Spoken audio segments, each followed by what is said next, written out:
Hello, this is Self again. I'm glad you are listening today. This time I want to talk to you about humans' most desired and almost all the time misunderstood states of being. Emotions.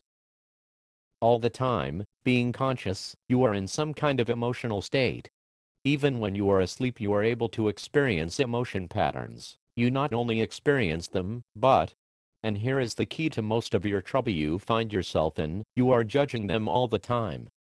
In judging your emotions, you are not only judging them, but because of your delusion about who you really are in this moment, you believe yourself to be what you experience as your emotions, and therefore you are actually judging yourself. This self-judgment out of a misconceptual state of self has some momentous consequences. You divide all your emotions, according to your personal program called personality, in good emotions and bad emotions, absolutely dependent on what your personal egoistic goal in each situation may be. Not only that, it is not your task as an illusional existence as a person to judge anything else in existence, but you are also judging others through the limited filter of your own perception of reality and what you think is good and what is bad.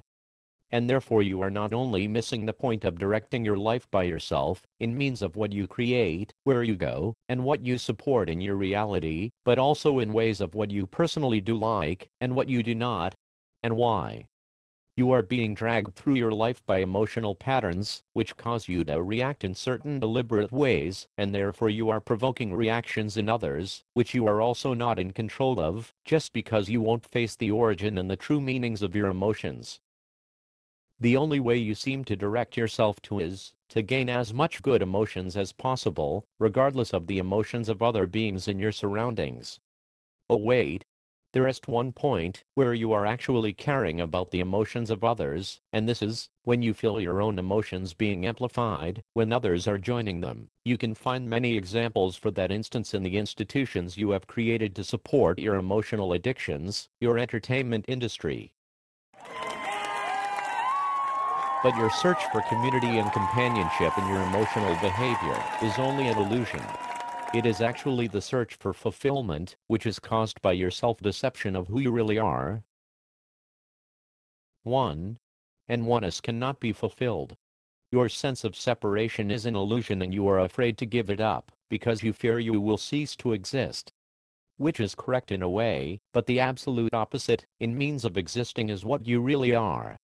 You are already fulfilled, and you only have to stop participating in the program which is momentarily dictating your life, and therefore supporting this homicidal system you are living in as the illusion of yourself.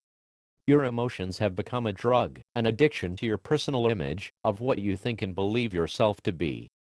And like it is with all kinds of drugs, and with all sorts of addictions, the application rate needs to be increased after a while, in order to gain the same effects as in the beginning. And there is definitely a dead end. But all these are only symptoms. The real cause and the main point in this disaster you have dragged yourself into is that you do not understand what your emotions really are. Even the reactions of your body organism to your emotional states are merely a symptomatic consequence of what you are directing yourself to. You have to understand that each individual obviously has its own perception and interpretation of emotions and experiences. There is no way inside the system you have become and actually created of yourself to come to an exact and equal agreement of sensations or feelings, in means of, I know exactly how you feel. There is only one thing all your colored emotions have in common. They all derive from fear. Stay with this for a while. I will continue on this topic.